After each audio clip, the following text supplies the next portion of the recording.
Halo teman-teman semua.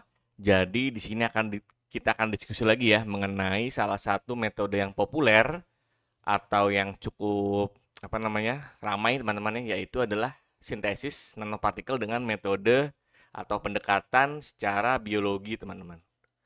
Biologi atau dengan menggunakan nanti ekstrak tanaman ataupun dengan menggunakan mikroorganisme ya.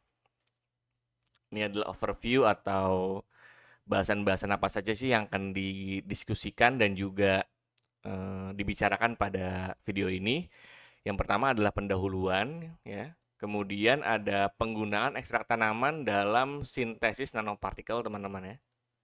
Sintesis nanopartikel dan juga penggunaan mikroorganisme. Mikroorganismenya bisa bakteri, fungi atau kamir atau yeast ya. Semua sama untuk memediasi atau membantu dalam sintesis nanopartikel ya.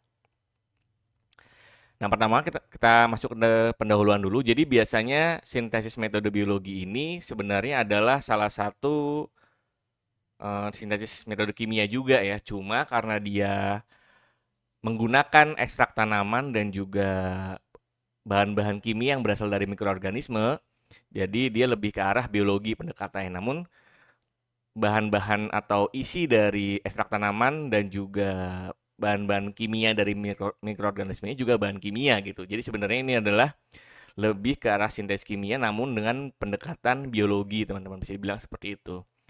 Jadi kalau misalnya dia menggunakan sintesis metode biologi ini, dia dilakukan secara bottom up ya, atau dari partikel-partikel yang kecil nanti direduksi dengan bahan-bahan kimia maupun bahan-bahan yang ada di ekstrak tanaman, yang juga bahan kimia juga sebenarnya ya.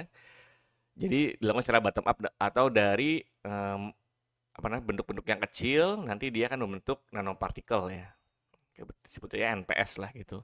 Sehingga untuk sintesis metode biologi ini tidak membutuhkan energi yang besar. Namun biasanya kekurangannya itu dari segi kestabilan, teman-teman. Yang pertama, kekurangannya dari segi kestabilan karena dia tidak menggunakan bahan-bahan kimia yang pure ya, tapi lebih ke arah tanaman, ekstrak tanaman dan juga bahan-bahan kimia yang berasal dari mikroorganisme.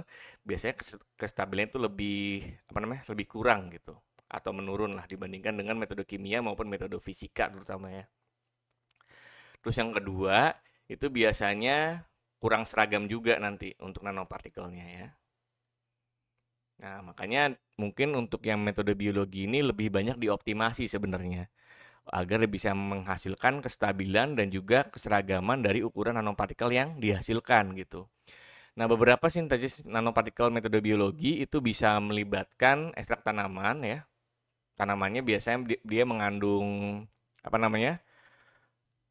flavonoid, polifenol gitu ataupun terpenoid ya di situ ya, yang bisa berfungsi sebagai reduktor ya. Karena dia kan kita tahu bahwa flavonoid, polifenol dan juga beberapa golongan terpenoid dia bisa memberikan elektron bebas terhadap senyawa lain, maka dia bisa bersifat sebagai reduktor atau membantu reduksi di situ. Nah, kemudian untuk dari mikroorganismenya itu bisa dihasilkan beberapa diantaranya adalah nanti kita lihat ada beberapa enzim yang bisa berfungsi sebagai reduktor juga gitu. Ada beberapa enzim reduktase namanya gitu. Jadi misalnya kita bisa simpulkan kalau misalnya dari tanaman itu kita bisa ambil daunnya ya, kemudian buahnya, kemudian akarnya, yang masing-masing itu nanti dia mungkin atau kita sudah tahu bahwa dia itu mengandung tadi ya, flavonoid, polifenol dan juga terpenoid dari uji screeningnya seperti itu. Kemudian kalau misalnya dari mikroorganisme kita bisa manfaatkan beberapa bakteri, fungi, yeast dan juga alga ya, yang dia juga bisa menghasilkan beberapa enzim terutama ya. Kalau misalnya tanaman tadi kan lebih ke senyawa ya, tapi kalau misalnya mikroorganisme itu yang dimanfaatkan adalah enzimnya, enzim yang bisa mereduksi gitu. Nah, nanti baik ekstrak tanaman maupun enzim-enzim yang berasal dari mikroorganisme, dia itu nanti ditambahkan ke dalam suatu larutan ion, biasanya logam ya teman-teman. Nanti si logamnya itu akan reduksi dengan adanya ekstrak tanaman maupun enzim, sehingga dapat menghasilkan suatu nanopartikel di situ ya. atau disebut juga nanopartikel biogenik atau biogenik nanopartikel, sama aja sih gitu. Jadi bisa disimpulkan bahwa ini adalah suatu pendekatan sebenarnya, bukan full dia menggunakan tanaman tersebut sebagai reduktor, karena kemungkinan tidak stabil teman-teman ya. Makanya nanti ada beberapa penstabil lainnya yang ditambahkan terhadap atau saat pembuatan nanopartikel tersebut gitu.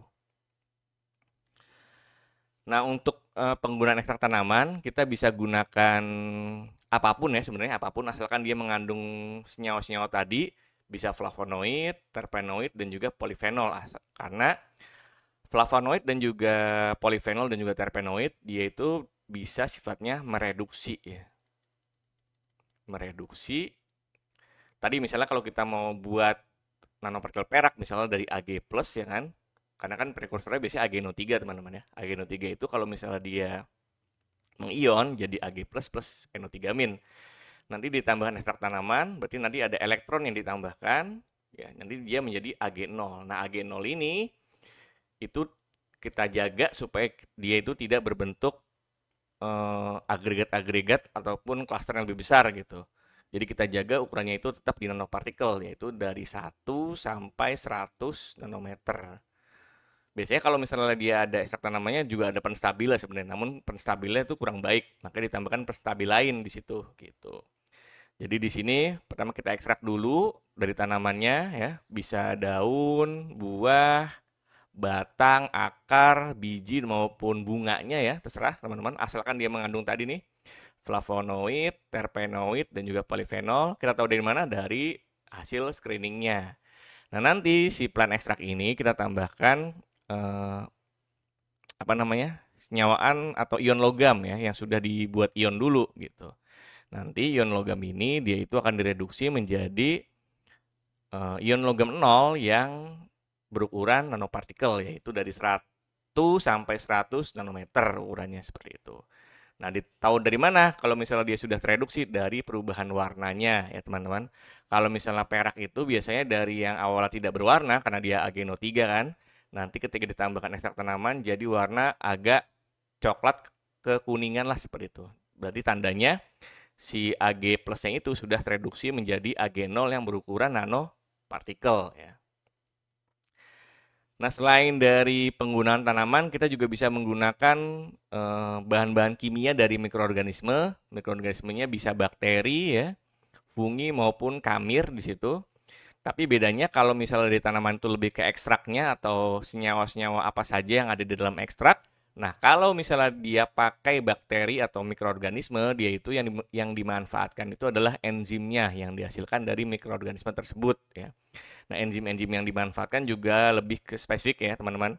Lebih ke spesifik, yaitu enzim-enzim yang bersifat sebagai reduktor. Di sini adalah contohnya adalah nitrat reduktase di situ yang dimanfaatkan untuk mereduksi juga tadi mereduksi logam dari ion logam menjadi logam yang berukuran nanopartikel tadi ya gitu. Jadi ini perbandingan ya, kalau misalnya tadi dari tanaman itu adalah ekstraknya yang dimanfaatkan, bisa ekstrak yang sudah yang sudah dipekatkan maupun ekstrak kasar juga bisa sebenarnya. Nah, kalau misalnya dari bakterinya itu adalah enzimnya yang dimanfaatkan. Nah, ini adalah referensi saya gunakan untuk pembuatan video dan juga diskusi kali ini teman-teman. Oke, mungkin gitu aja untuk pembahasan kali ini. Semoga materi bermanfaat. Terima kasih.